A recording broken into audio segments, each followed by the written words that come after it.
I received my brother's wedding announcement in the mail. I've never seen his wife before, and apparently neither has he. I almost missed it altogether, buried as it was under all the junk mail and pre-approved credit card offers. The announcement was printed on a 7-inch by 5-inch piece of white cardstock. The right side featured a photo of a couple, while the left bore a simple message in a plain font: just married, David and Emma, June 6th, Acadia. I read that strangely unceremonious message twice as I stood in front of my mailbox, trying to recall how I knew the couple. The only David I knew was my brother, who was not only single, but perhaps the most single man I've ever known. I looked over to the photo of the happy couple, and I'm not being hyperbolic when I say that my jaw dropped. The man in the picture was in fact my younger brother. He was strolling down the beach, hand in hand with a young woman, both of them caught mid-laugh. He gazed adoringly at the woman, at Emma, I guess, who was covering the top half of her face with her free hand. I thought it was strange that she'd be obscuring her own eyes in a wedding announcement photo, but the card itself was so strange that I didn't dwell on her pose. The announcement was either a prank, which would have been remarkably out of character for my humorless sibling, or David had subverted my every expectation and eloped. Once I got past the initial shock of the card, I went back inside, tossed the junk mail, and gave David a call. It was evening where he was, but not so late that he would have been asleep. He picked up after 6 rings. Well, Mazel fucking Tov, I told him, squinting down at the woman's face. Huh. Who's the lucky gal? He paused, clearly trying to puzzle out my question then. What the hell are you talking about, man? Okay, so it was a prank. If he had secretly gotten married and wanted to hide it from his family, then he wouldn't have mailed me an announcement. From the confusion in his voice, I figured he wasn't in on the joke. It sounded like one of his friends pulled one over on him. I explained the situation, then sent him a photo of the card. Instead of laughing it off like I expected, David got so quiet I thought the call had dropped. He eventually said he had no idea who Emma was, nor who had sent me the card. Sure, some of his friends were pranksters, but how would any of them have gotten my address without David's knowledge? He said he'd ask his friends about it, and requested that I see who else had received the wedding announcements. Up until that point, I'd still thought of the card as a harmless joke, but the severity of David's reaction put me on edge. Maybe there actually was some woman in his life that, for whatever reason, he didn't want people knowing about.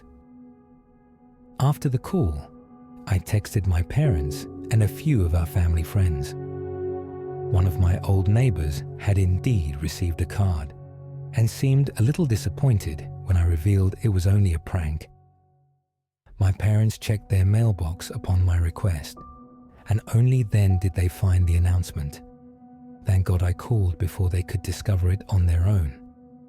I genuinely think my mom would have had a heart attack.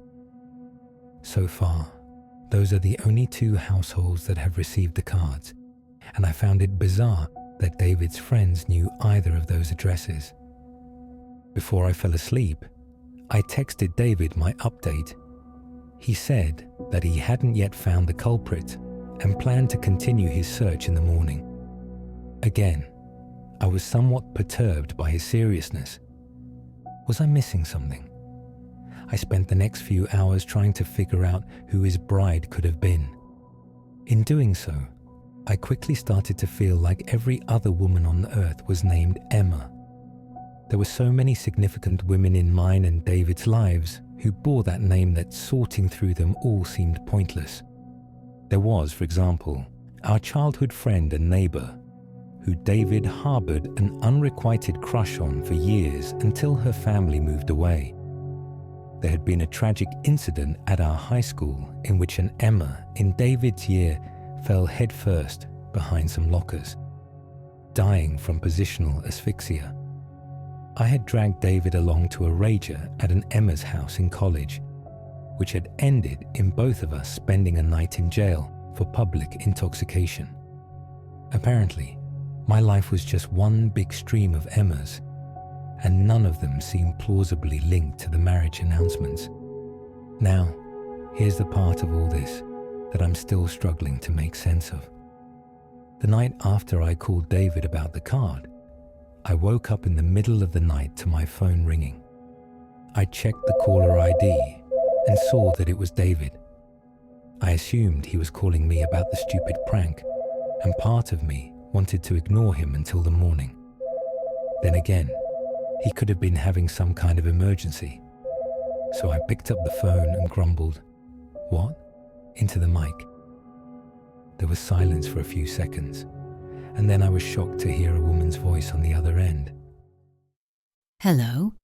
said the voice, quiet and slow and unmistakably feminine. I sat up in bed. "What? David?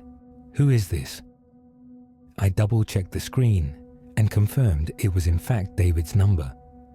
Another long pause, and then, "Yes, this is David's apartment." After that, the caller hung up. Disturbed, I called David back immediately, but no one picked up. I sent him a text asking who had just called, then called him 3 more times. No one picked up, and I was starting to panic. Yeah. I know the most likely explanation was that he simply had a woman over, but something didn't feel right. I guess David's paranoia was rubbing off on me, because I was so weirded out that I actually phoned David's buddy Mike, who lived in his same apartment building, and made him do a wellness check for me. When Mike got to the apartment, my brother was asleep inside, perfectly safe and sound. He didn't have anyone over, and there were no signs that anyone had broken into his apartment or messed with his phone. And yet, I hadn't imagined the call, at least not entirely. According to the phone logs, there had definitely been an outbound call from David's phone to mine. He had no memory of calling, and even if David had a history of sleep talking, which he doesn't, the voice certainly didn't sound like a man impersonating a woman. I'm at a complete loss. I tried giving the card a more thorough look this morning, trying to see if I'd glossed over some clue. The longer I stared at the woman in the photo, the more creeped out I got. Why was she covering her eyes? If someone had gone through the trouble of creating fake couple photos, why not give Emma a more natural pose? Frankly, I could only look at the marriage announcement for a few seconds at a time before I had to put it down. Maybe that's why it took me so long to realize that the woman's mouth had been flipped upside down. If you enjoyed the story, please hit the like and subscribe button. It really helps the channel grow and allow me to do more videos like this. What story should we do next?